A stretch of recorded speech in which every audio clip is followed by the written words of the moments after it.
very, very nice. So, to begin with, please repeat after me.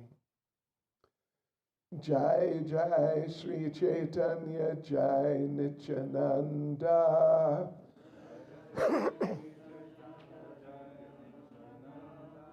Jai Advaita Chandra Jai Gaura Bhakta Vrinda. Jai Jai Sri Chaitanya Jai Nityananda. Jai Advaita Chandra Jai Gaura Bhakta Vrinda. Jai Jai Sri Chaitanya Jai Nityananda. Jai Advaita Chandra Jai Gaura Bhakta Vrinda. Excuse me, my voice gets a little rough sometimes. So we are going to read devotees from Sri Chaitanya Charitamrita, Antya Leela, chapter 7, chapter titled The Meeting of Sri Chaitanya Mahaprabhu and Vallabha Bhatta.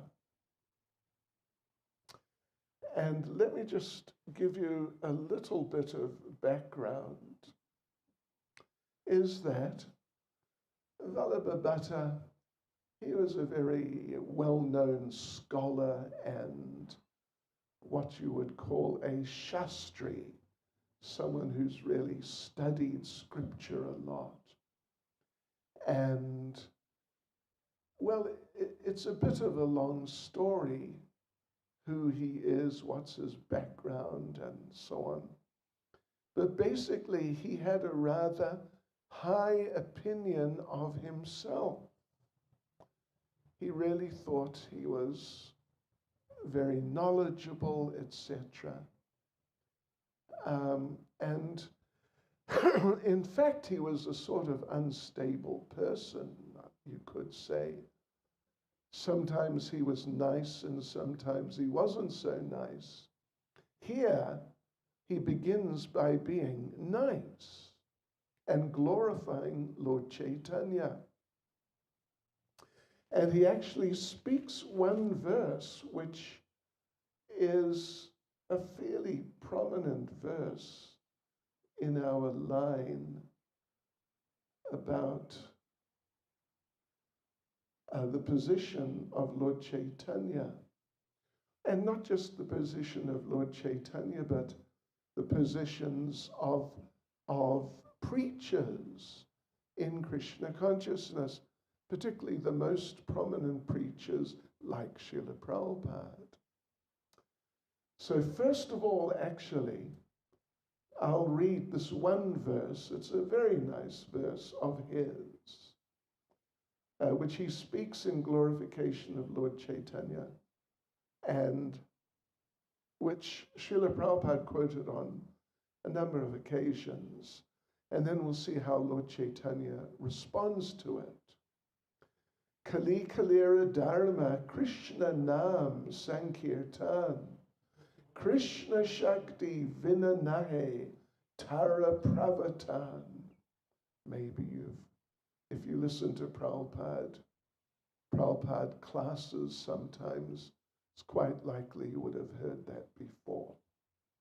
So the translation is, the fundamental religious system in the age of Kali is the chant holy name of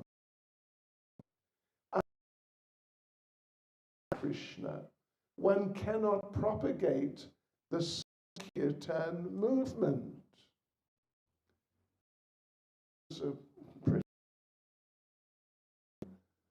And Srila Prabhupada quoted it on a number of occasions, and it describes Srila Prabhupada himself very nicely. in that he was able to spread the Sankirtan on a massive, massive scale. Madhyam Adhikari, Madhyam meaning middle, and the highest devotee, a very elevated, pure devotee, is called an Uttama Adhikari. And it's said that a Kanishta Adhikari, a beginning devotee, may, and may not also, but may be able to keep themselves Krishna conscious. It depends, but it's possible. The middle level devotee can not only keep themselves Krishna conscious, but can help others, some others to become and to remain Krishna conscious. But the Uttama Adhikari, and Srila Prabhupada is an example of Uttama Adhikari. The Uttama Adhikari can make the whole world Krishna conscious. That's a different level of devotee, a different level of Shakti, power, spiritual power. Yeah, so Vallabhabhata was speaking that important verse, which definitely describes Srila Prabhupada, that, well, let me just read it again, because it's really outstanding. Just a sec.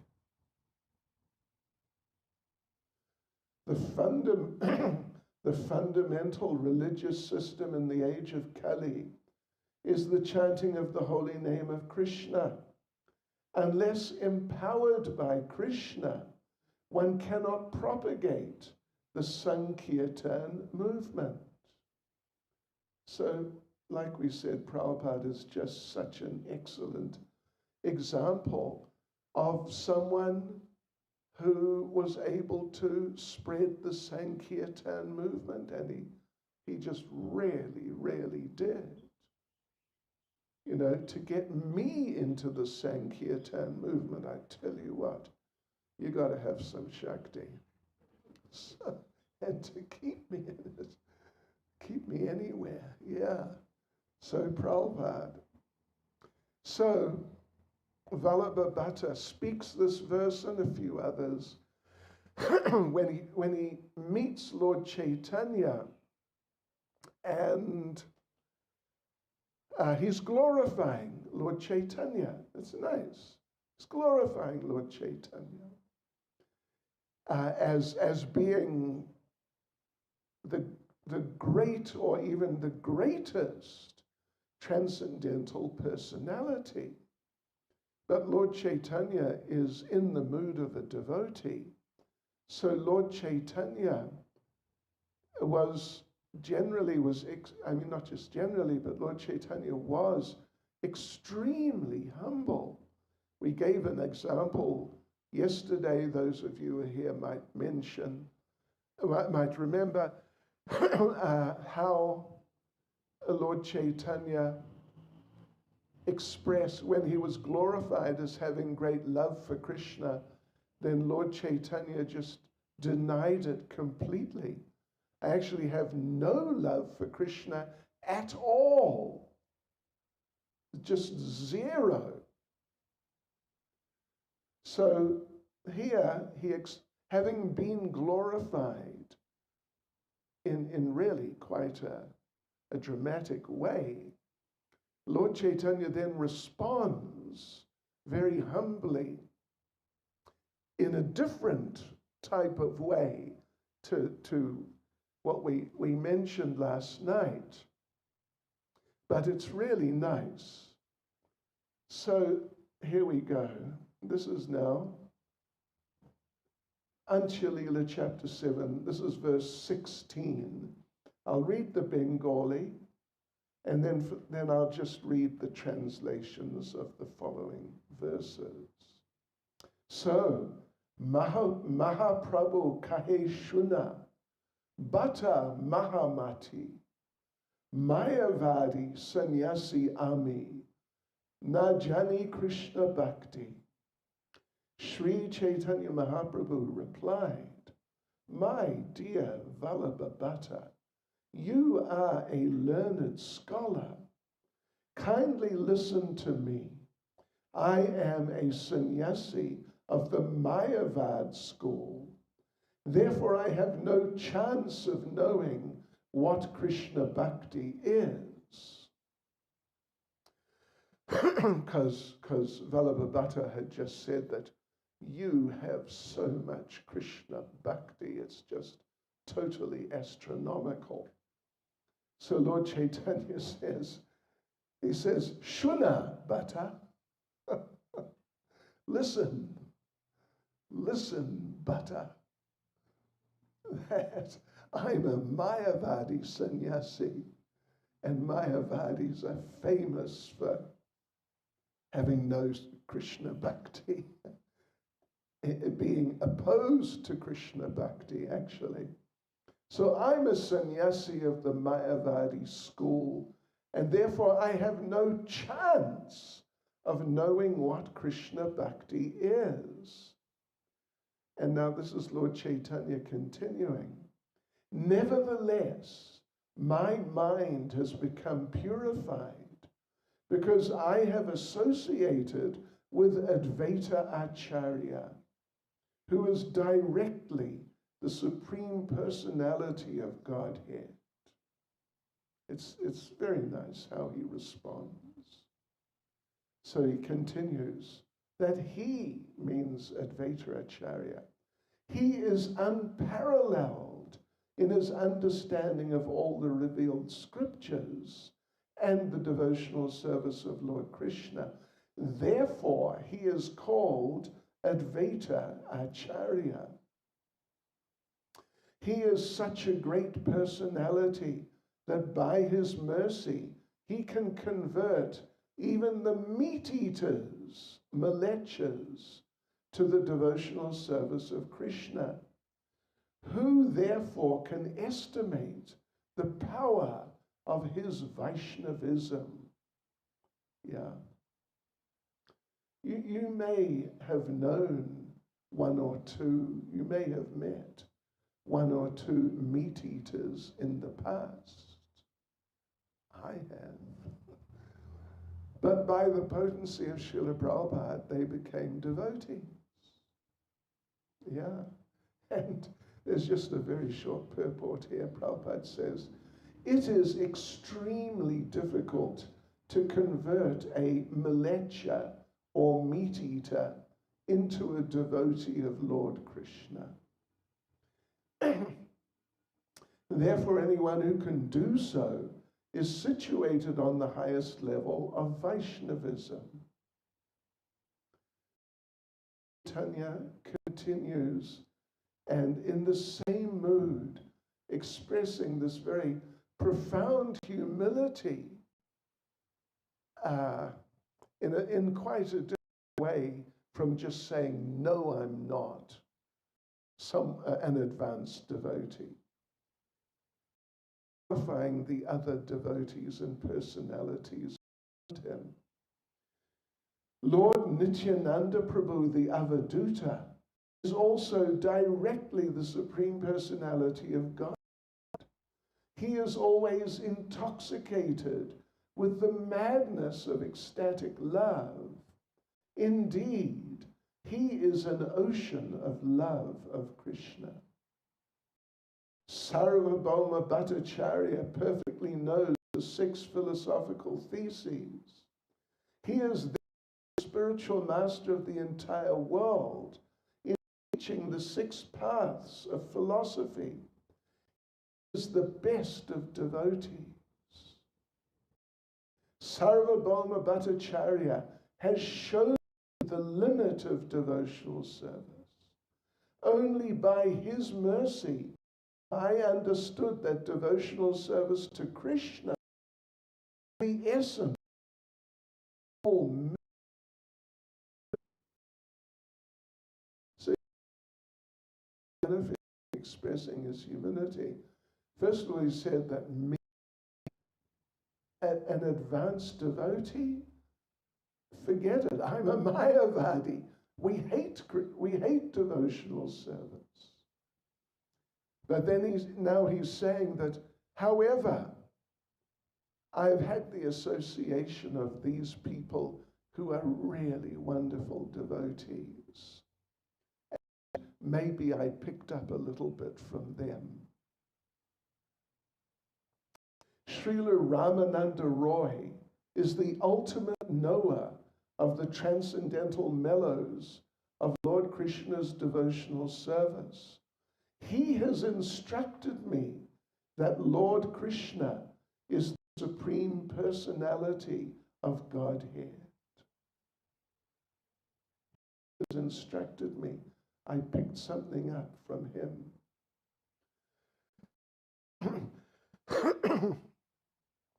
Through the mercy of Ramananda Roy, I have understood that ecstatic love of Krishna is the highest goal of life, and that spontaneous love of Krishna is the highest perfection. So this is very nice. It's a little more than what we read last night from Lord Chaitanya, where he just, when someone says, oh, you're such a great devotee, you've got so much love of God, and Lord Chaitanya said, that's ridiculous. I have no love for Krishna. I mean, he said the same thing, but he's giving some insights by referring to the devotees, which is very nice in general, because the devotees are very special. The devotees are very special indeed. Without the we reach Krishna. Subject for another. But I mention one thing by Srila Jiva Goswami, our great acharyas from plus or minus 5 years ago. Jiva Goswami, in translating a verse from Srimad Bhagavatam, which is actually spoken by Lord Krishna himself, and this verse is emphasizing serving the devotees as a means for becoming a servant of Krishna. And so he says, sort of paraphrases, that serving the devotees is a more effective way of developing love for Krishna than trying to develop love for Krishna. That's interesting, isn't it? Serving the devotees is a more effective way of developing love for Krishna than trying to develop love for Krishna. Yes. I'll leave that with you. You can think about it. Now, did you download those verses? I mean, things? The first one is helpless. Now, assuming we got ourselves set up sufficiently and properly, we're going to play 2 excerpts. We read them, well, one we tried to hear, but it didn't work well. The other one I just read. We're going to try to hear them now over our heavy-duty sound system. And thank you to Prema Sindhu Prabhu for loaning this to us. Helpless, right? Okay, here we go. That's the one you made humble. That's the one you made humble. Louder. Yes, if he thinks that I am non-entity, helpless, then he can do it. If he thinks I can do something, I was intelligent.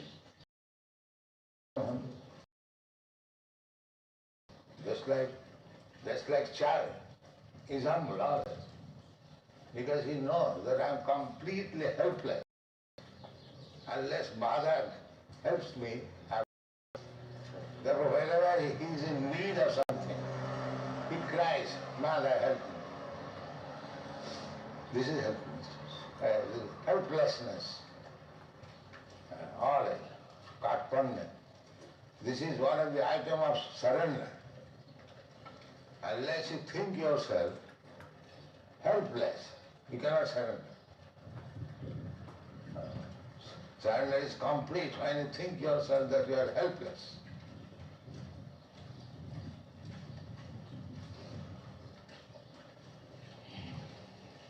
I am helpless, but because I am surrendered to Krishna, he will save me.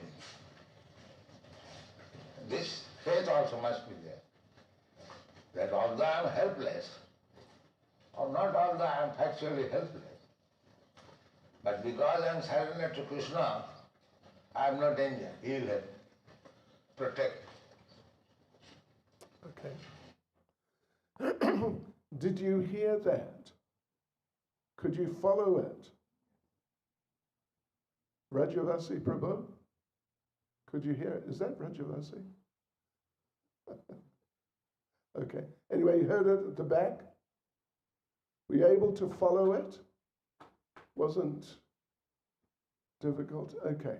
So yeah, helplessness. We mentioned that yesterday. Helplessness. And Prabhupada's saying that without feeling helpless, you cannot surrender. Why would you surrender if you're not helpless? If you're not helpless, if you are, if you've got yourself well organized, if you're on top of things, so to speak, then you don't feel helpless, of course. And if you don't feel helpless, then why would you surrender? How could you surrender? So that was the point there. Yes, so that helplessness, the question at the beginning, maybe you missed it, was the one devotee asked Prabhupada, how can we remain humble in our devotional service? And so Prabhupada, he began by saying that you have to see that you're like a non-entity, helpless. And then, of course, he mentioned helplessness several times as he spoke. The next one that we'll play, it's the one we tried to play yesterday, in which Srila Prabhupada is talking about Sanatana Goswami, who was poverty-stricken, and he would try to offer food to Madan Mohan, but he couldn't offer anything very nice. He didn't have any, he couldn't even put salt on his roti. Can you imagine a saltless roti? So Madan Mohan complained to him, and Sanatana Goswami said, basically, sorry, I can't do any better. Anyway, let's listen, and listen carefully, because Prabhupada towards the end, it's only a minute, towards the end Prabhupada becomes very emotional in his mood of helplessness, actually. So let's listen to it. It's really very nice. Listen carefully. Krishna, at that time, Madan Mohan, he was talking with Sanatana Goswami. Madan Mohan, Sanatana Goswami at that time had no temple. He was hanging his deity on the tree. So Madan Mohan was talking with him, Sanatana, you are bringing all these dry chapatis, and it is still and you don't give me even little salt, how can I eat? Sanatana Goswami says, sir, where shall I go? Whatever I get, I offer you.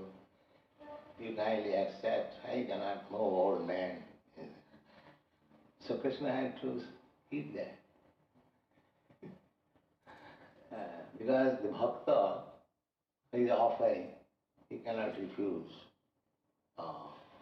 Jimam bhaktya prasich. Real thing is bhakti. What you can offer to Krishna, everything belongs to Krishna.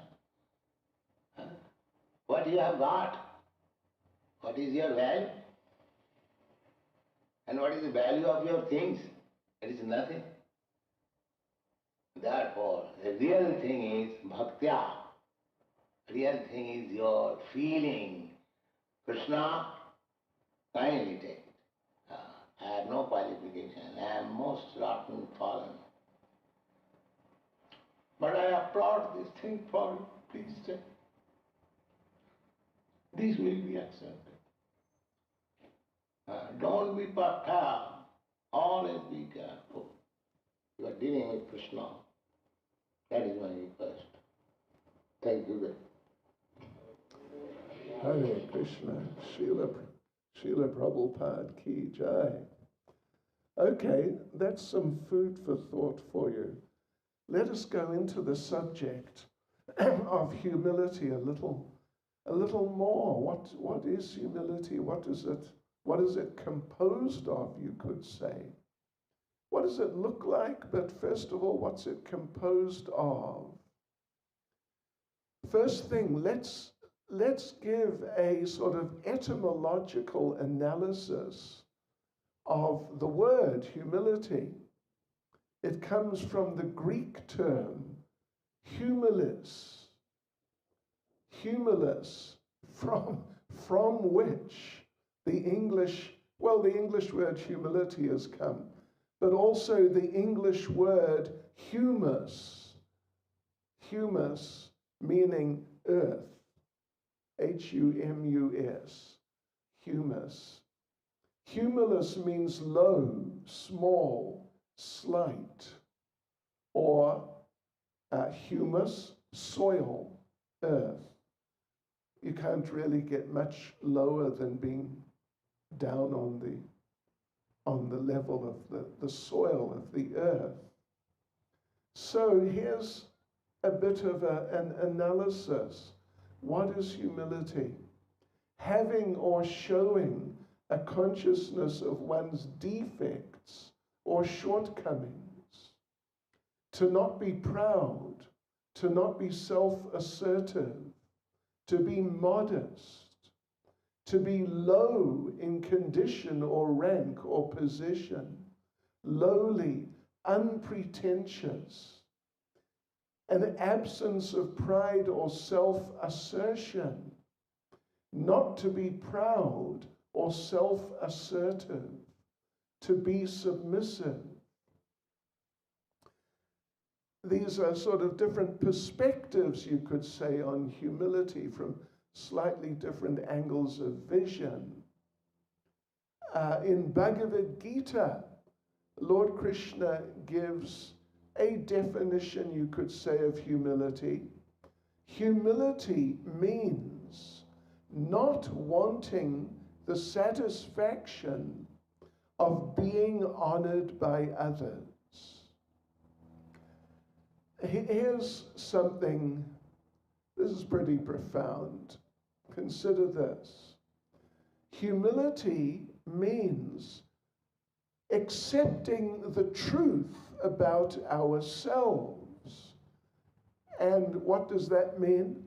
That means, as according to Shastra, and how many times Prabhupada repeated this, I don't know, that what are we? What size are we as eternal spirit souls? You know, 1/10,000th the size of the tip of a hair. You know, you could have a look at a tip of your hair. That's pretty small.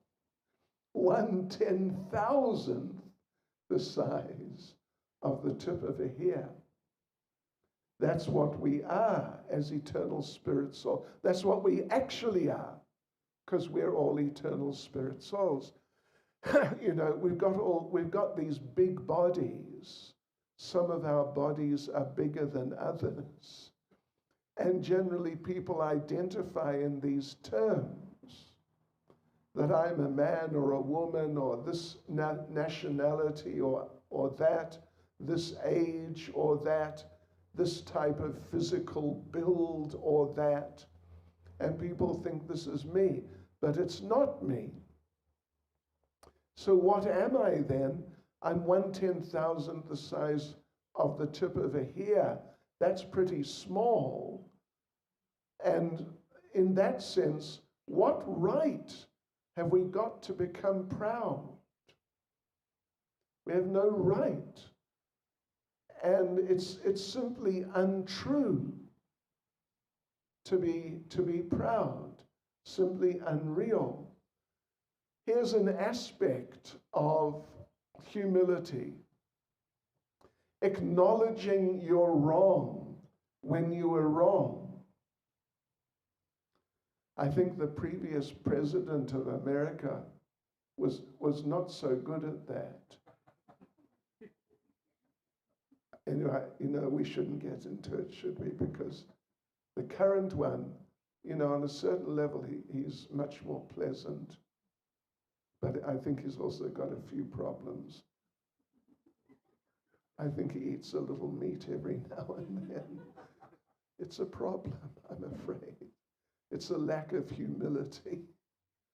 I mean, it's many things, but it's a lack of humility also.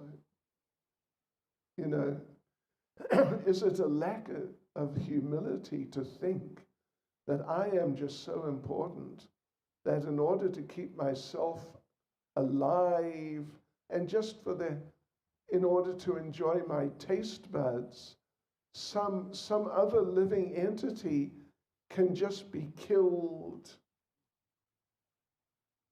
because the other living entity is so totally insignificant?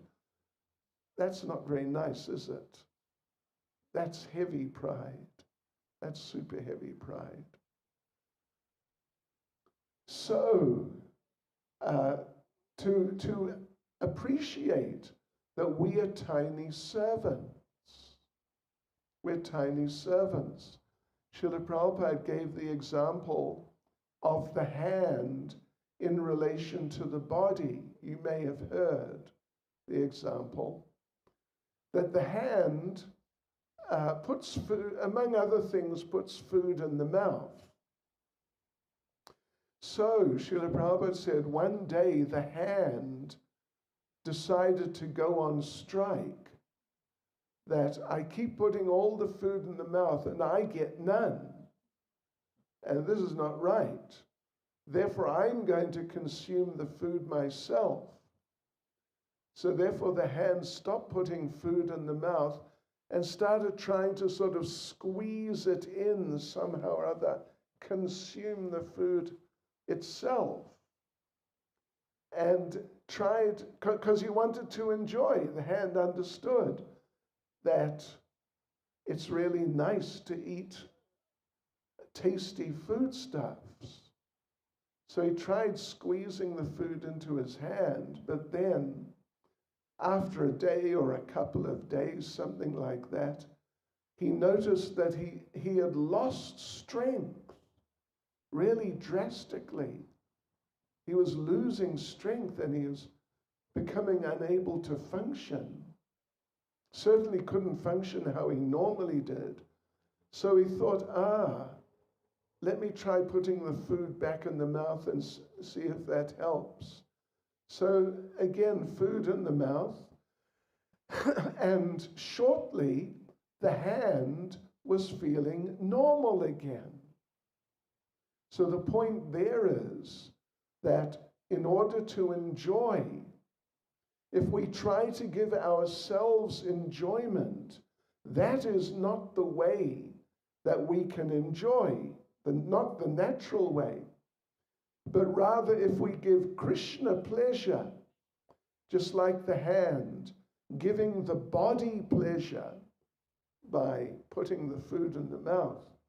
So if we give Krishna pleasure, because he's the sum and substance of everything, then because we are part of everything, if we give pleasure to Krishna, just like the hand giving food to the body, so the hand becomes strong, the hand becomes satisfied, and we become satisfied by giving pleasure to Krishna.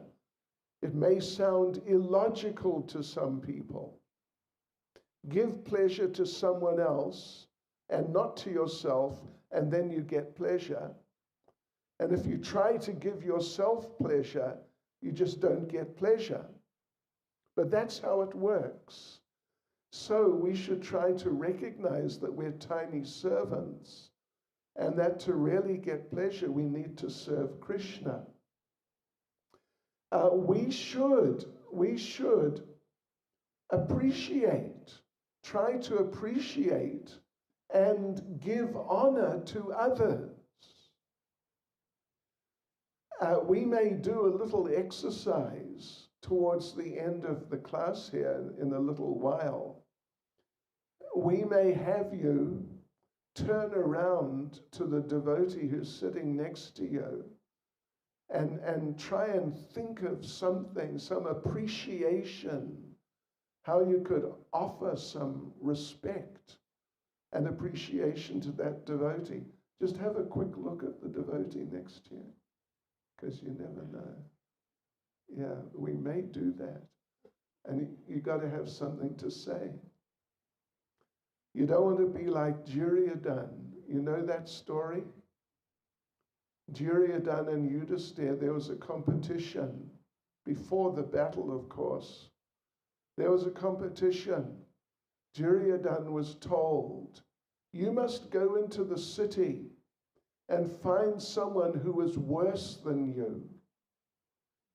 And Duryodhana was told, you must go into the city and find someone who is better than you. And they came back in the evening. So they asked Yudhisthira, did you find someone who was worse than you? And Yudhisthira said, you know, I really tried. I tried my best. I just couldn't find anyone worse than me. And then Duryodhana came in, and they asked him, did you find anyone better than you? And he said, you know, I tried my best. I just really tried. I just couldn't find anyone better than me. You get the idea, don't you? Yes. To appreciate that we are not the doer. Now this is more subtle. This is subtle, actually. To appreciate that we are not the doers. I'll just give you one example to illustrate the idea, the concept of us not being the doers. In Bhagavad Gita, Lord Krishna says that that we are situated. Let me just look up the verse. Prakrite.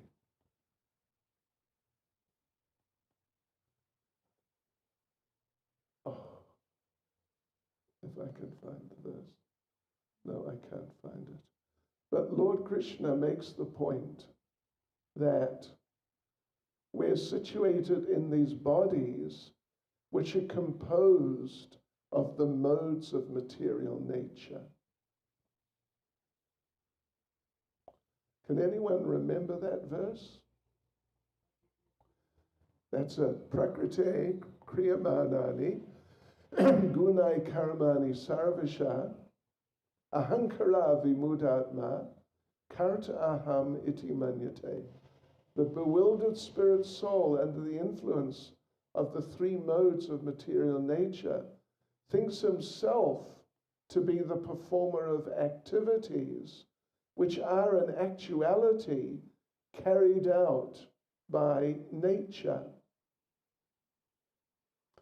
So Krishna says there that activities, the bewildered spirit soul thinks himself to be the doer of activities, but actually the activities are carried out by material nature. So an example, here's my hand. Now here, my hand is going to do an activity, or I'm going to do an activity with my hand. Look, I'm lifting my hand. Now I'm putting my hand down, lifting and down. So according to what Lord Krishna says there, that the point is that this activity, I am not the doer of that activity. The activity is carried out by material nature. But you know, it looks like I'm lifting my hand, I'm putting my hand down. Looks like I'm doing. But Krishna says, actually it's being carried out by material nature. So how is it working really? The way it's working is, I am desiring. I'm sitting here and then I'm thinking, let me lift my hand. Oh, there it goes. And I'm going to put my hand down. But the actual mechanics of it is that I have desired. And then the material nature has carried it out. Not exactly that I have done it. It's a subtle thing. But anyway, this is part of the idea of that we are not the doers. We are the desirers. And different activities are carried out on the basis of our desires, but they're carried out by the material nature. Here's another nice aspect to humility, that our good, whatever good qualities we have, whatever success we have in doing things, it is all due to the mercy of Krishna. It's not due to us being expert, clever, something like that. It's all due to the mercy of Krishna. If we're able to do something nice. I gave the example the other day, you may remember, of the one cook. Do you remember that? Who really, he was a good cook, actually. Or else you could say Krishna allowed him to cook nicely and helped him so that he could cook nicely. But he became very attached to that, to being glorified and praised that, oh, you cooked this or that so nicely. And he would pat himself on the back. So he was really attached to being glorified as a good cook, like he's the doer, and not that Krishna's giving him mercy and therefore he's able to do some things. So one day, you remember, he cooked the halava for everyone in the temple. I don't know, but maybe there was 20 devotees, maybe 30. Maybe there was, say, a couple of kilos of semolina, let's say 2 kilos of semolina, 4 liters of water. And then you know what I would do? And anyway, I won't say I can cook halava nicely, but I've cooked a lot of halava. I would use, if I was going to use 2 kilos of semolina, 4 liters of water, I would use 3 kilos of sugar. And I'd use 2 kilos of butter. How's that? And then, maybe half a kilo of some sort of dried fruit just to add a little character. So he cooked like that. One of his super duper halavas. And then he brought it out, he offered it and brought it out. And someone started serving. And the first devotee to get some, expecting this is going to be nectar, lifted the halava up to the mouth. In the mouth it went. And suddenly there was a look of complete shock on that devotee's face, and he literally spat it out. Because the cook, being proud and not getting the mercy of Krishna, or maybe getting a different type of mercy to help him to improve himself, the cook, instead of putting 3 kilos of sugar, had put 3 kilos of salt. Yeah. Anyway, sure. And salt is so much stronger than sugar. So it was just inedible. They put it out for the animals wouldn't eat it. So then they put it under the trees in the sort of vicinity. And as I understand, even the trees wouldn't eat it. But we have to, part of humility, and this is simply truth. This is not like, let us sort of do some mental gymnastics to make ourselves think that we're not so good. This is just part of recognition of reality, to recognize that our good, our qualifications, when we're able to do something successfully, it's simply by the mercy of Krishna.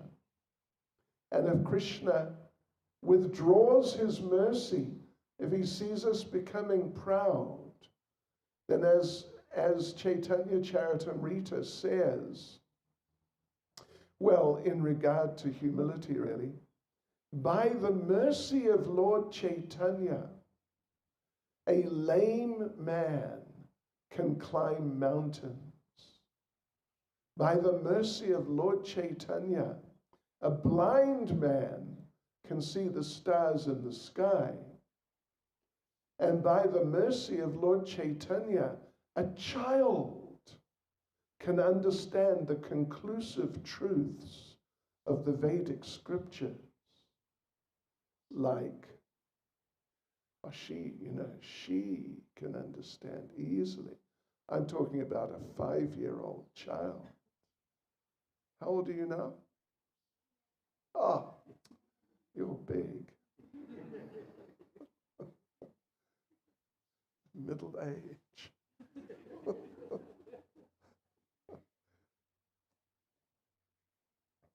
Yeah, so by the mercy of Lord Chaitanya, lame man can climb mountains, blind man can see the stars in the sky. A child can understand the conclusive truths of the Vedic scriptures.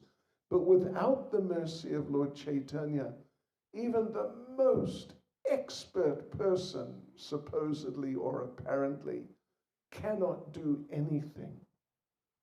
Just cannot do anything. Yeah, so these are all different elements in the picture of humility. And we, because humility is so much emphasized and so valuable in Krishna consciousness, we should meditate on these things. If we just think about these things, then gradually, if we think regularly about these things, gradually they will become part of us. If there's anything that you think about regularly and just on an ongoing basis, gradually it will become part of you. As I was told when I first moved into the temple, many years ago, nearly 50, they told me, you got to read Bhagavad Gita. Okay, I'll read it. So I read it. And then they said, you know, you got to read Bhagavad Gita 27 times, and then it becomes part of you. And the principle is right. If you study these things, if you think about these things, they become part of you. And similarly with humility, if we think of these different things, not wanting the satisfaction of being honored by others, think about the fact that we're very, very, like, infinitesimally small. Being ready to acknowledge we're wrong when we're wrong. Understanding we're tiny servants, that we're not the doers. Appreciating others and honoring, respecting others, expressing it. And understanding our good and our success like that is simply due to the mercy of Krishna. If we develop a bit of a practice, a routine, you could even say, of just meditating, thinking a little bit about these things on a daily basis, maybe a few times a day, gradually they'll become part of us. And we'll find that we start more and more living on the basis and acting on the basis of these things.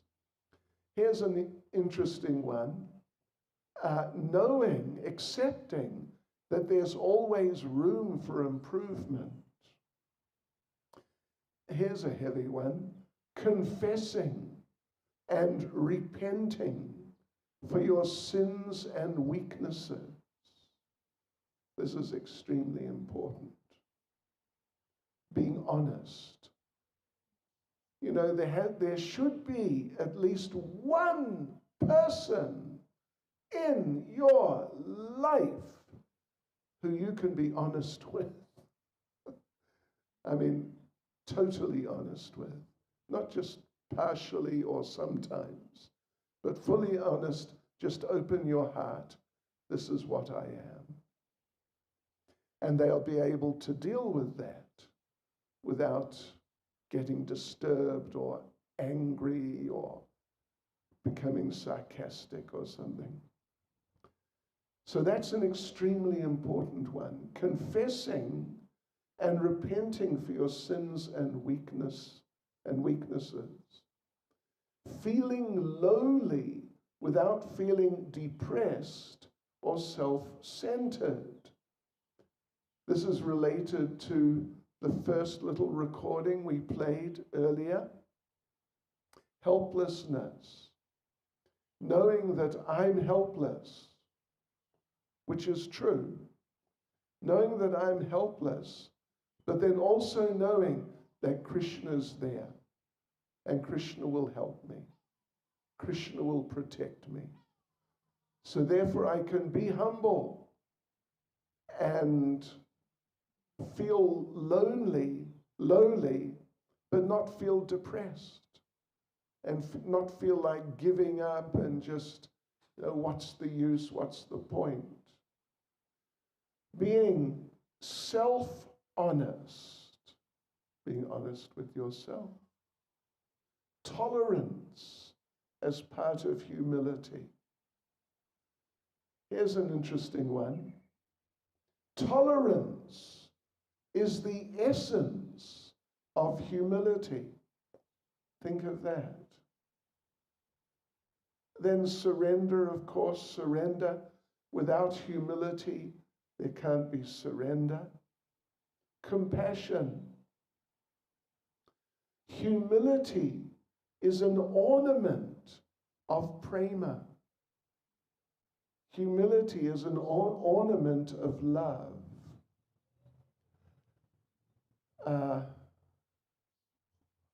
Here's an interesting one, bit of a juxtaposition, really. Listen to this. One devotee asked Prabhupada, If Krishna is so attractive, why is it so hard to be attracted to Krishna? Because Krishna, we hear, is all attractive. You can't get more attractive than being all attractive. But we have difficulty in becoming attracted to Krishna. Rather, we have so many tendencies to become attracted to other things. So devotee asked Prabhupada, if Krishna is so attractive, why is it so hard to be attracted to Krishna? And Srila Prabhupada answered, fasten your seatbelts. I think you should put your other foot on the ground because you might fall off. So Prabhupada answered, so why is it so hard to be attracted to Krishna? Although he's all attractive, Prabhupada answered, because you hate Krishna. Anyway, just think about that. And you'll see there's more to it than you might expect. Srila Raghunath Das Goswami said, enjoying honor is like bathing in not donkey urine. Not donkey urine. That's something else. We'll get to that. But enjoying honor is like bathing in pig stool. Pigs are famous for eating stool.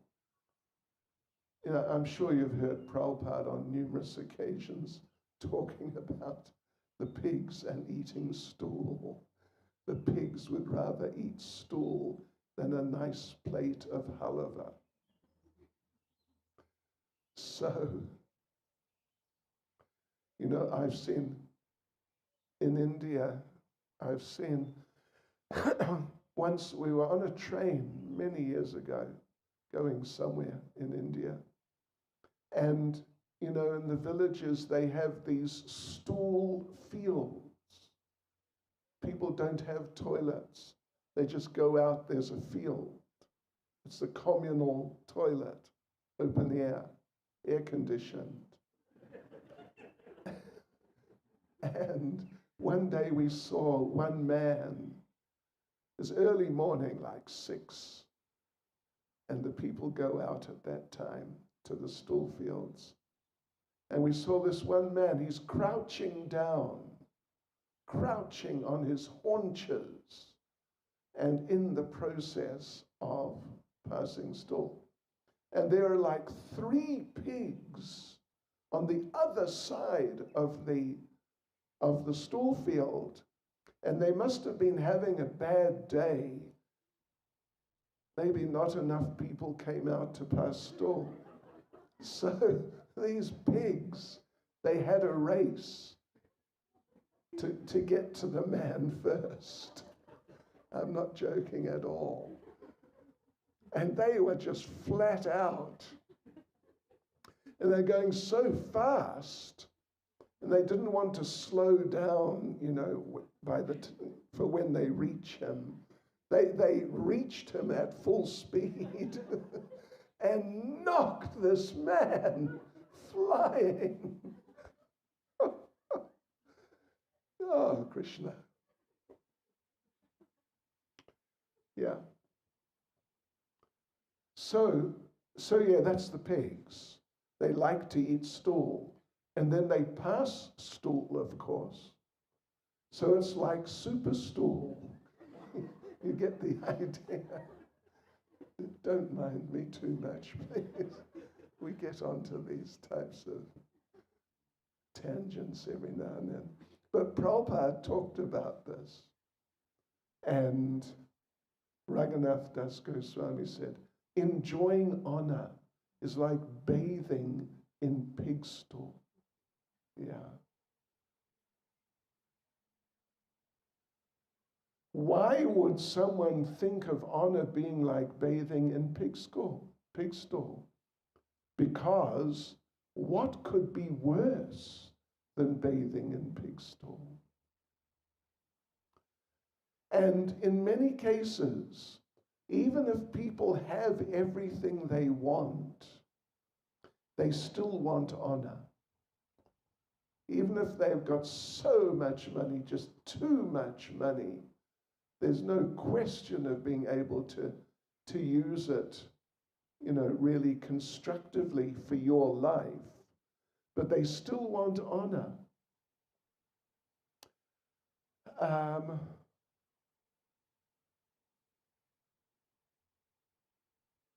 Okay, now let's just consider for a moment a little bit, what is pride?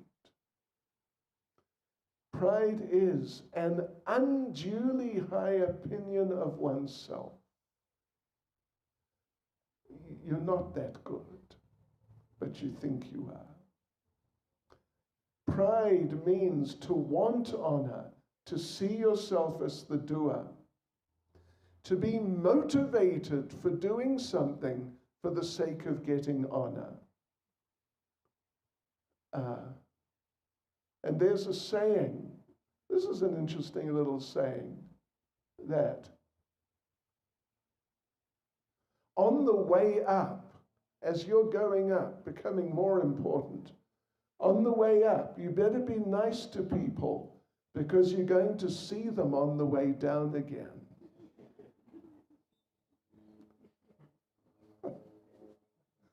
Pride, to take credit, to think you're better than others, to think we're independent from Krishna, to not be satisfied with what we have.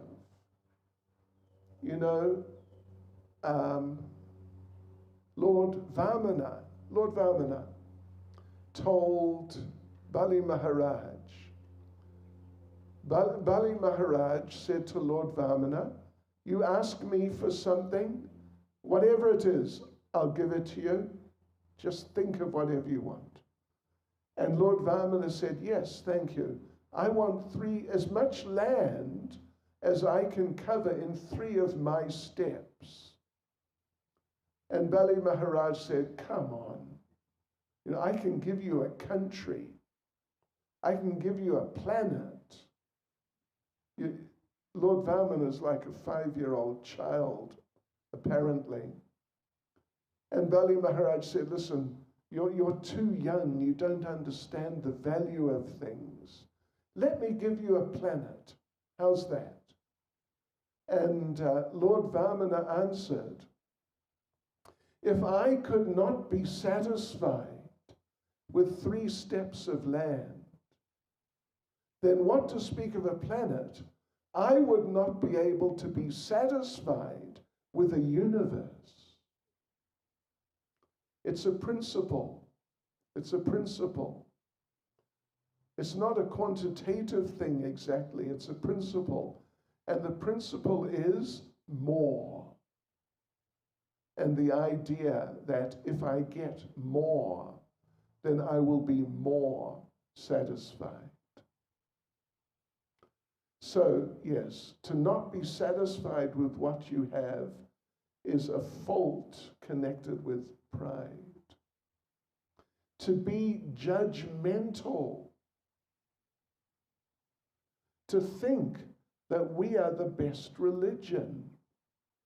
Well, you know what? I think we're the best religion. I really do. And it's true. It's actually true. Krishna consciousness, Krishna says in Bhagavad Gita chapter 9 verse 2 that Krishna consciousness is the perfection of religion. It's the best. But what is ironic is that sometimes some devotees are sort of not so stable and not doing so well. They like to push this idea, yeah, Krishna consciousness is the best, but they themselves are not maintaining a good standard of Krishna consciousness.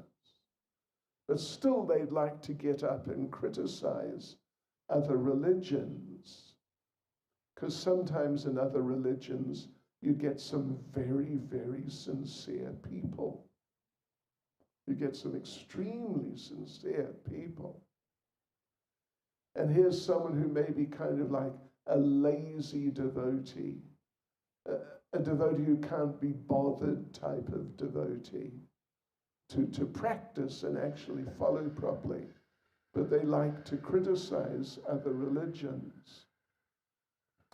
Here's an interesting little story. Listen to this.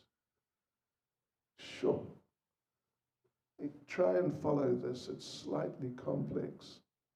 A teacher one time wanted to teach a class of 8-year-olds about prejudice. What is prejudice?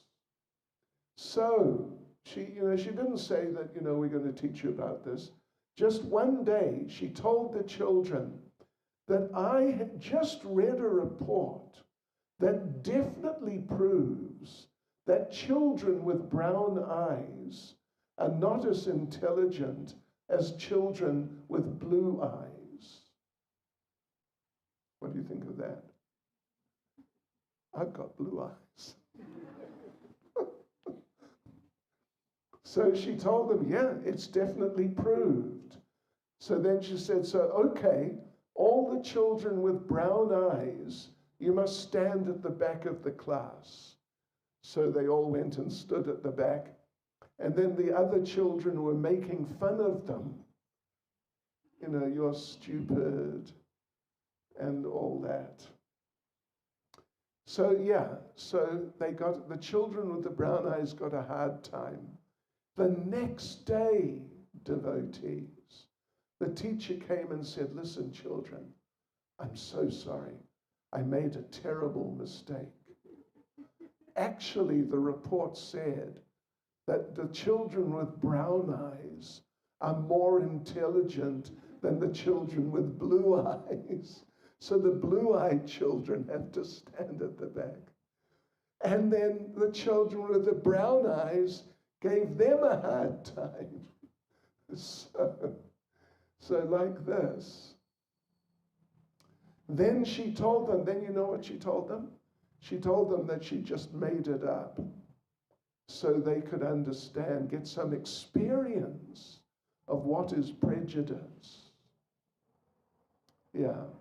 And prejudice is part of pride. So anyway, there's some thoughts, devotees. There's some thoughts. Please consider this very carefully and think about yourself in terms of these different things we've spoken about, of humility and pride, and try and see what's there inside you. Hare Krishna. Srila Prabhupada Ki Jai. Do we have questions there? We'll take a couple of questions if there are. Then we'll have, yes, Guru Puja, I think.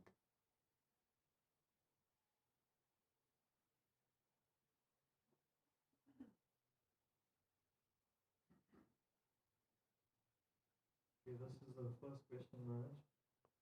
Sri Hanuman, we are told, is the son of Lord Shiva ultimately. Also that he is a kind of expansion of Lord Shiva. Is this accurate to say? And also, is Sri Hanuman then an expression of Lord Shiva's devotional mood, free of material desire?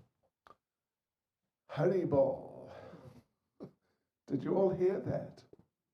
Anyway, we talked about the appearance of Hanuman last week.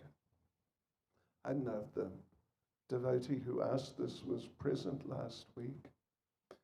There's the whole story of Hanuman being conceived in a biological sense, conceived by Lord Shiva.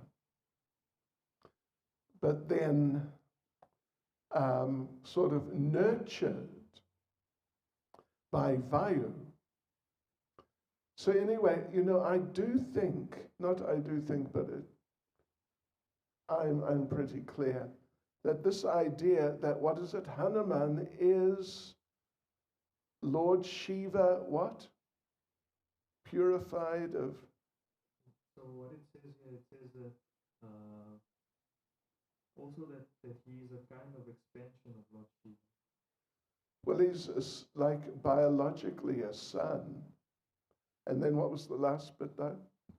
The last bit was, is this accurate to say that also Sri Hanuman is then an expression of Lord Shiva's devotional mood? Not really. Hanuman is an expression of Hanuman's devotional mood. He's an eternal person. And these eternal persons, like Krishna's the son of Vasudeva, Devaki, or Nanda Yashoda, but the Lord just comes via these people, makes an entrance into this world. So similarly, the great devotees, they're eternal persons. Hanuman is there in Ayodhya, in the spiritual world, and he's there. He's always been there. He's there now, and he will always be there. But when he appears, he may come through this rather unusual way, Lord Shiva with Parvati, then Vayu, and then somehow or other placed in the womb of Anjana. But that's all sort of, it's not so important. It's definitely not so important at all. Because Hanuman is an eternally glorious devotee in the mood of being a servant. Thank you, Maharaj. Second question. Sometimes helplessness can result in loss of faith and thus moving away from Sri Radha Krishna and the devotees. How can we not allow our feelings of helplessness to deter us from taking increased shelter, especially when our activities and behaviors do not align or are not up to par with what we theoretically know or have heard? Yeah, you know what you need. I mean, it's not difficult if you find you're in a really difficult situation that you just can't control, and you just you've lost control of your life. So yeah, it's not difficult to understand that a person in such a situation could lose faith. So what you need though, you need the association of devotees, good devotees who have good faith, so that if or when your faith becomes shaky by being in a situation you can't manage, they can help you have faith and show you how to keep faith, explain to you why you should keep faith, help you to see the situation as Krishna's plan for your personal development. And then even in a very difficult situation, with that sort of support and help from the devotees, you'll be able to not just keep faith, but you know what Bhakti Tirtha Maharaj said?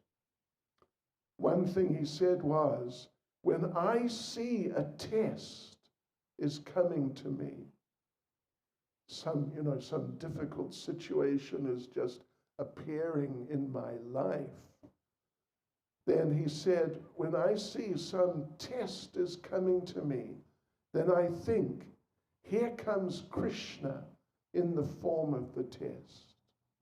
And then just like Queen Kunti prayed, I wish those calamities would come again and again. That's a more advanced level. Don't try and do that yet. But at least get the association of good devotees. And then when you get into some difficult situation, they'll be able to give you support and shelter, so that not only will you be able to handle it, but you'll be able to relate with it and act in such ways that that difficult situation gives you the opportunity to increase your Krishna consciousness, and you come out at the end of it a better devotee, a happier devotee, and a stronger devotee. Thank you, Maharaj. The third question, Hare Krishna Maharaj, all glories to Srila Prabhupada. Is the soul prone to be forgetful? Is it that the actions of the mind and body steer the soul away from its true nature? Or does the soul have its own will to do as it pleases? Is the soul prone to be what? Forgetful. You didn't catch that, did you? Yes. We are prone to be forgetful. And, you know, the mind and intelligence and the body, they're just mechanical things, material things. So yes, they're prone to influence the soul, but the soul is already influenced by the desire to enjoy independently. And then you get a material mind, material intelligence, and material body, and those things are just naturally inclined to be independent. So they just compound your tendency as a conditioned soul to want to enjoy independently. Thank you, Maharaj. The next question. Does the soul feed the mind to think in a certain way, or does the material mind steer the body to act in a certain way, ignoring the soul? You know, it's a team effort. They work together to get into Maya. The mind, I mean, the body has its nature. The mind has its nature. The conditioned soul, which is desiring to enjoy material life, has its nature. And they all get together, and the person gets entangled more deeply in material life. Therefore, we need the association of devotees to stimulate us that, hey, what are you doing? Don't do that. Come this way. Yeah, otherwise, if we don't get the association of devotees, there's not much chance of making progress, but rather there's every chance, and it's almost inevitable, of going downhill. Thank you, Maharaj. The next question. So there's two more questions left. In Bhagavad Gita, we are taught that we are entitled to our endeavor, but not to the result. Practically, how do we purify our desires so that we can bring out the best in ourselves for service, while simultaneously developing our humility and the productive mood of helplessness? Yeah. Well, it's true. What is it? Karman yevadikaraste ma paleshu kadachana. You're entitled to the karman yevadikaraste, to the activity, to your duty. But ma paleshu, you're not entitled to the fruit. And, you know, the rest of the question, I would say, you know, in just simple terms, just in good association, try to follow the process of Krishna consciousness. Try to chant your rounds. Try to meditate on some things we mentioned, or encouraging perspective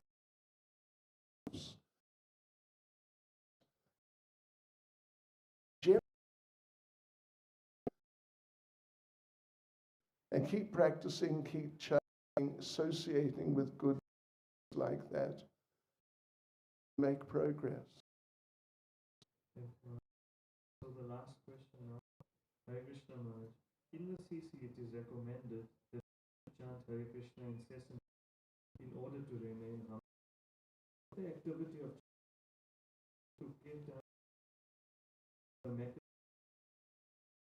of the source of pride. What does one do then? And then also, what is the relationship between humility and enthusiasm? You know, I didn't get the first part. In the CC, it is recommended that one should chant Hare Krishna incessantly Yes, in order to remain humble. yes. What if the activity of chanting Hare Krishna, whether through kirtan or katha, is the mechanism or the source of pride? What does one do then? Does that make sense? I didn't quite. It seemed like a divergence towards the end. You know, you got kirtan, right? Yes. Or Krishna Katha. Yes. And then, It said whether through kirtan or katha is the mechanism or the source of pride. So if by doing Krishna kirtan or katha, that becomes the source of pride. oh, if it Becomes becomes, the source of pride. then, what does one do then? oh, I see. Yes, well, you know what Srila Bhaktisiddhanta Saraswati said? When you're, in the morning when you get up, you know, when you're going to chant, you should beat your mind 100 times with a stick. And in the evening, beat your mind 100 times with a shoe. So sometimes we've got to be a little sort of positively proactive with the mind. Yeah. We've got to take the mind and say, listen, mind, don't go off, you know, on one of your tangents. Now we're going to focus here on our kirtan or our katha. And we're not going to start thinking that, oh, you know, you're such a good kirtan leader. You can do such nice Krishna katha. Now we're going to do the kirtan and we're just going to pronounce the holy names and we're just going to hear the holy names, nothing else. Yeah. Or we're just going to say some katha and just speak the katha, or just maybe hear the katha. So like this, you know, if you're a bit of a kirtan leader, you're a pretty good kirtan leader. So if you're a bit of a kirtan leader, and devotees sometimes come and say, oh, that was a nice kirtan, and therefore, you know, the idea may have developed that, oh yeah, I can lead kirtan.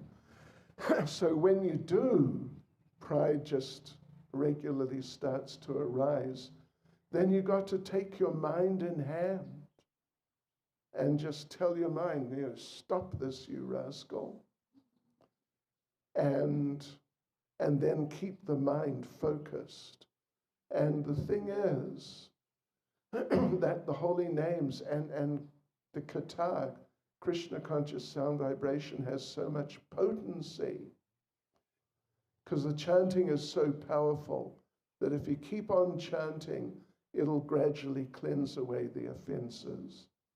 So if you're getting into some pride because you're a, you know, some devotees say you're a good kirtan leader, then if you realize that, oh, you know, I'm developing this habit, then try to pull yourself together when you lead kirtan, or if you're doing a katha, and just keep focused on the sound vibration, pronouncing it and hearing it. And you'll find if you do that, by the time you finish the kirtan, your mind will be in a different state, a much better state. Yeah. Yes. Hare Krishna.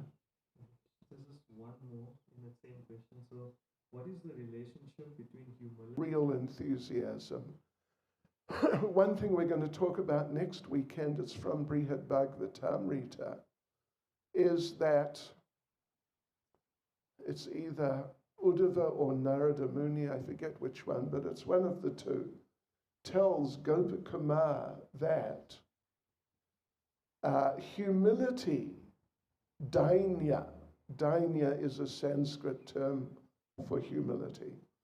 Humility, dainya, and prema of course means love. Humility and love are synonyms. That's an interesting perspective. Humility and love are synonyms. They're the same thing. Where there's real humility, that's real love. You can't separate the two. So humility and enthusiasm, inspiration, they're also connected like that. Like also faith and love.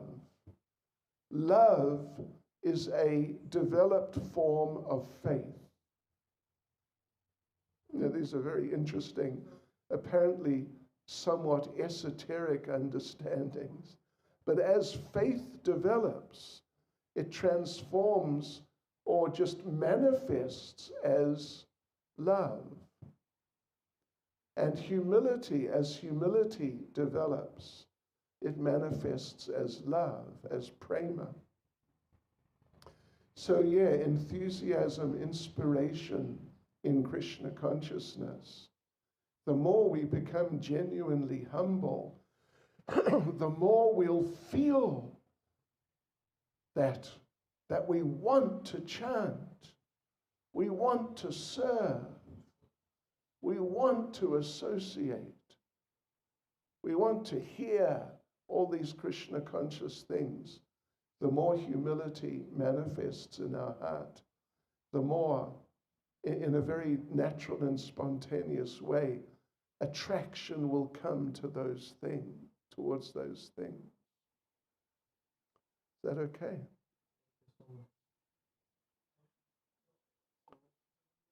So the next part of the program is going to be Guru Puja to Srila Prabhupada. But just before that, I'd just like to make a few announcements. So Prasadam was sponsored today by Murti Mataji and her family. And this was done on behalf of her late dad.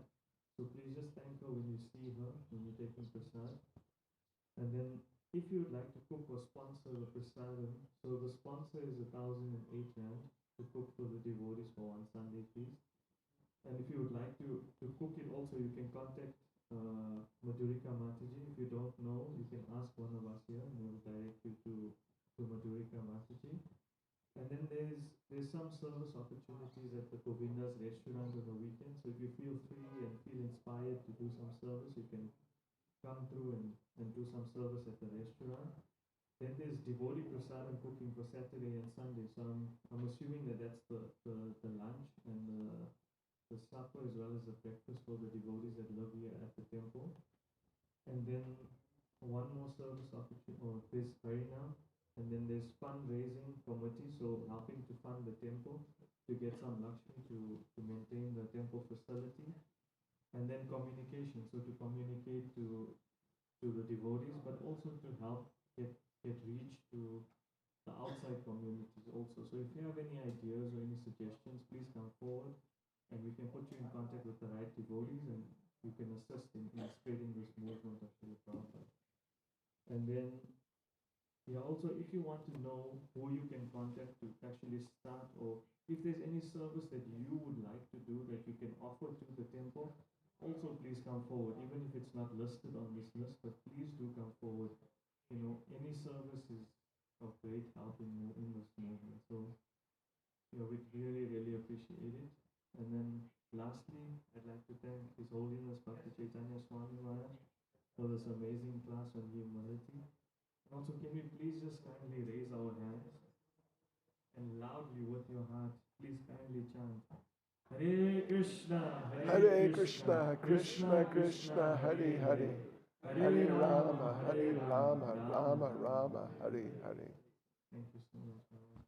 So we'll continue with the next part of the program, and once we're done with Guru Puja and Kirtan, then there's just some closure and a vote of thanks. So please kindly stay, and also just please don't move around while the kirtan is happening. If you could please just sit at your, stand up at your seat, and then you can face the altar or sing along with your.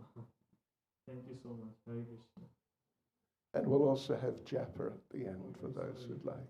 Yeah, so Maharaj will be having japa. So also when Maharaj is having japa, you can go and collect your prasad and come and sit back at your seat, and you can chant with Maharaj. Hare Krishna.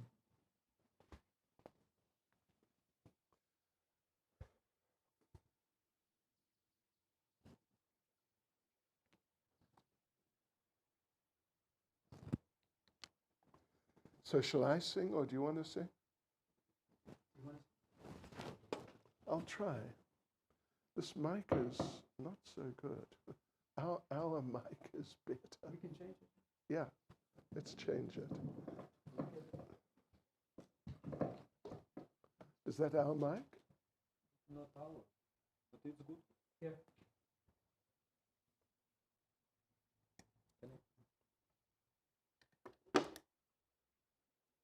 Haribol. Whoops. Okay.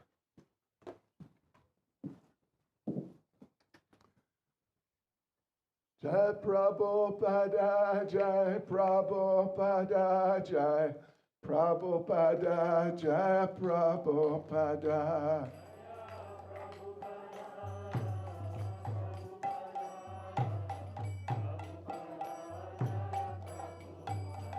Jai Prabhupada, Jai Prabhupada, Jai Prabhupada, Jai Prabhupada.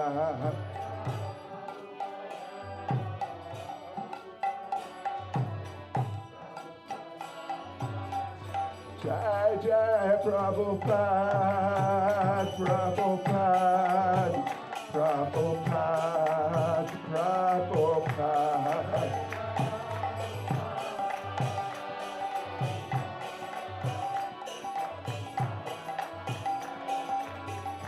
Jai Jai Prabhupada, Prabhupada, Prabhupada, Prabhupada.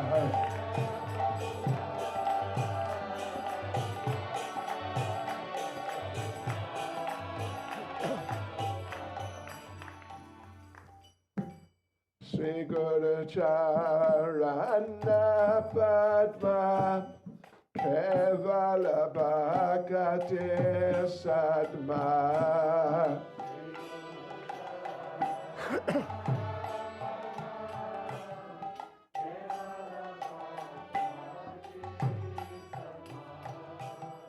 Shri Guru Charana Padma Kevala Bhakati Sadma.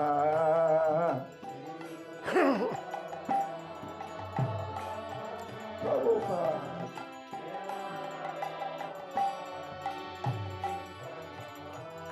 Bandamo Isavadana Mate.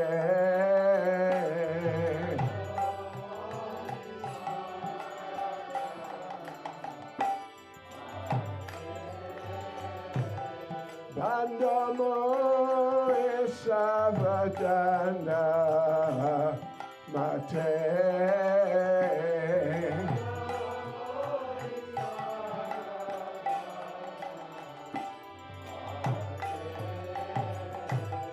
Yahara Prasadevai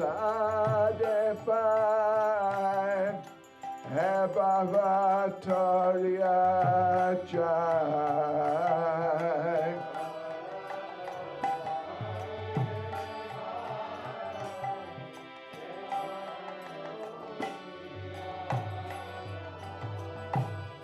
Yara Prasade Pai Hebavatorya Jai.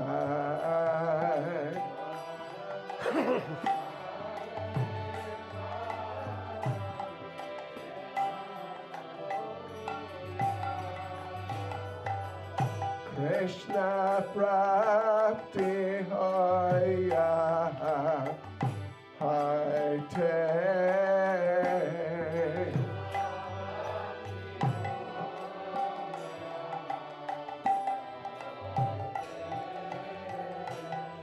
Krishna Prapti Hoya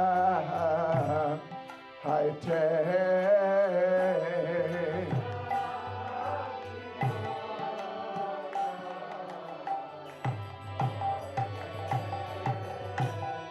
Gurumukha Padmavakya Chetete Korya Aikya.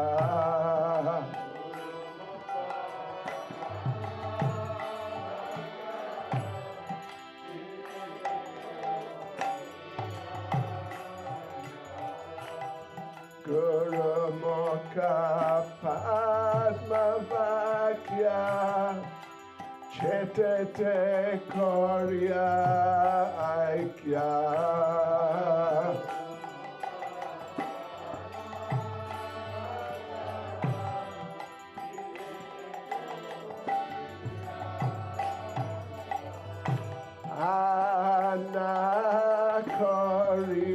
Anakoriyomane Asha.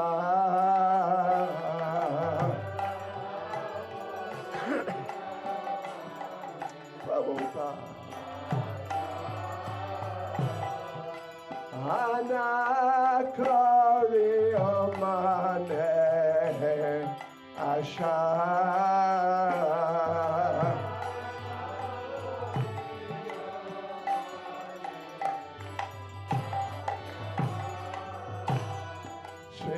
Guru Charane Rati Ese Utamagati.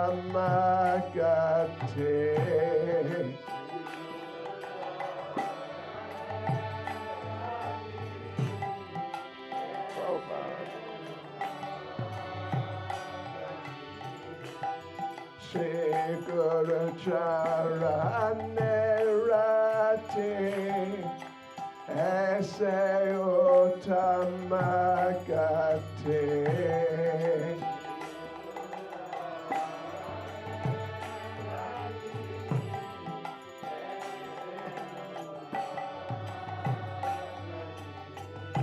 Ye Prasade Pure Sarva Asha.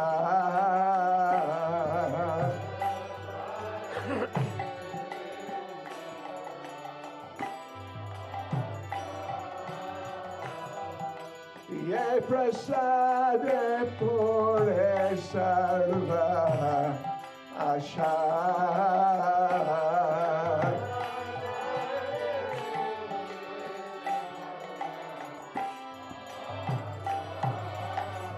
Chakudana Divache Janme Janme Prabhu Se.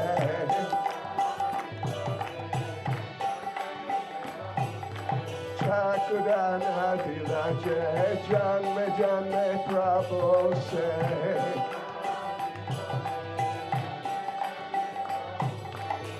Divya Ganide Prakasita.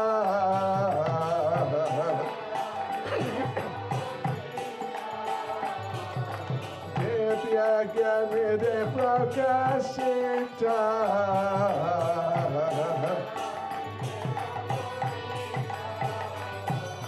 Hema Bhakti Jai Jaya Vijaya Vinasha Jate.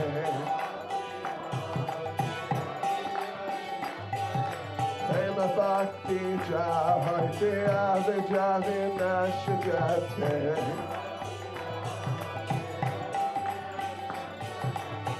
Vedega Jahara Charita.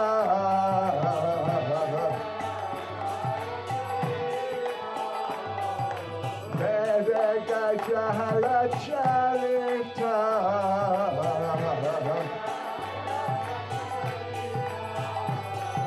Shri Guru Karuna Sindhu Dhammajanara Bandho.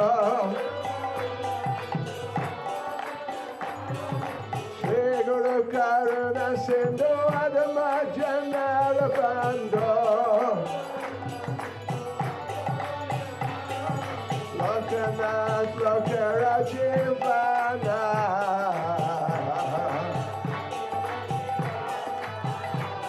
Lokanath Lokarajivana.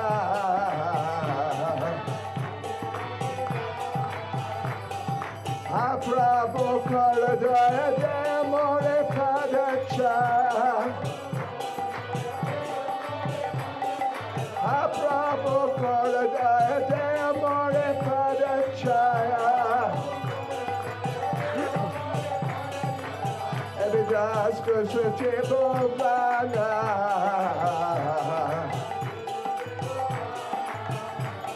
Prabhupada Loyla Sharana. Srila Prabhupada Patita Pavana.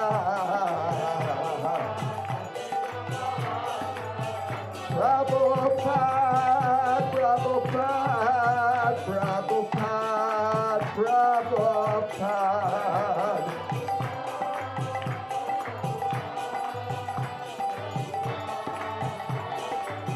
Jai Jai Prabhupada, Prabhupada, Prabhupada, Prabhupada.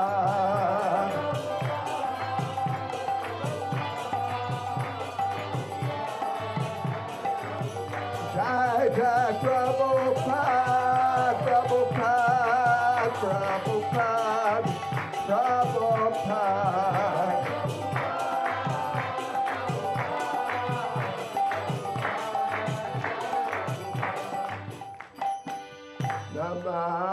Namah Vishnu Padaya Krishna Prestaya Bhutale Srimati Bhakti Vedanta Saminiti Namine.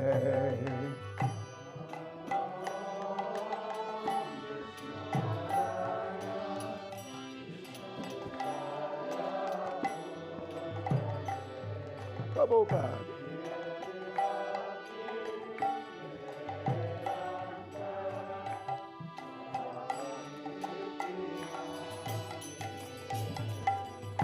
Namaste Saraswati Deve Gauravani Pracharine Nirvishesha Shunyavadi Paschatya Dejatarine.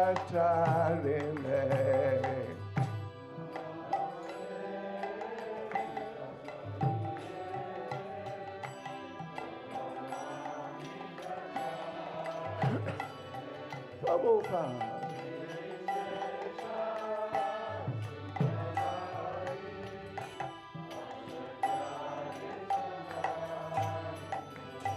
Jaya Shri Krishna Chaitanya Prabhu Nityananda Shri Advaita Gadadha Shivasati Gabhakta Vrenda.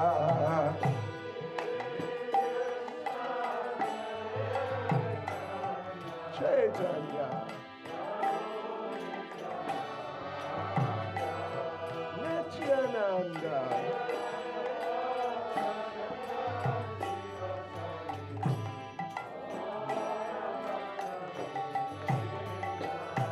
Jaya Shri Krishna Chaitanya Prabhu Nityananda Shri Advaita Gadadha Shivasati Bhakta Vrinda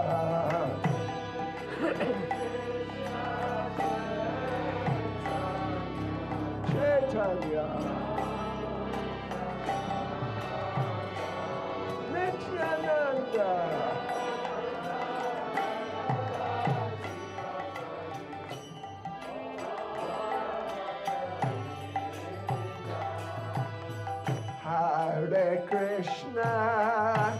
Hare Krishna, Krishna Krishna, Hare Hare, Hare Rama,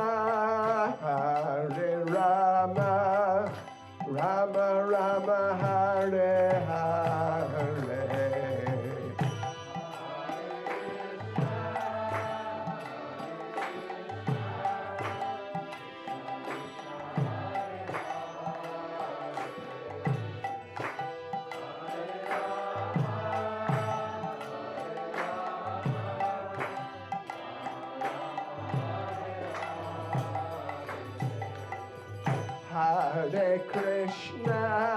Hare Krishna, Krishna Krishna, Hare Hare, Hare Rama, Rama Rama, Hare Hare.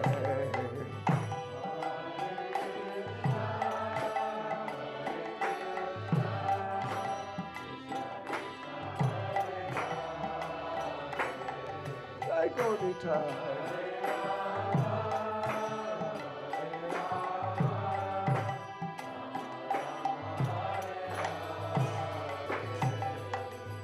Hare Krishna, Krishna Krishna, Hare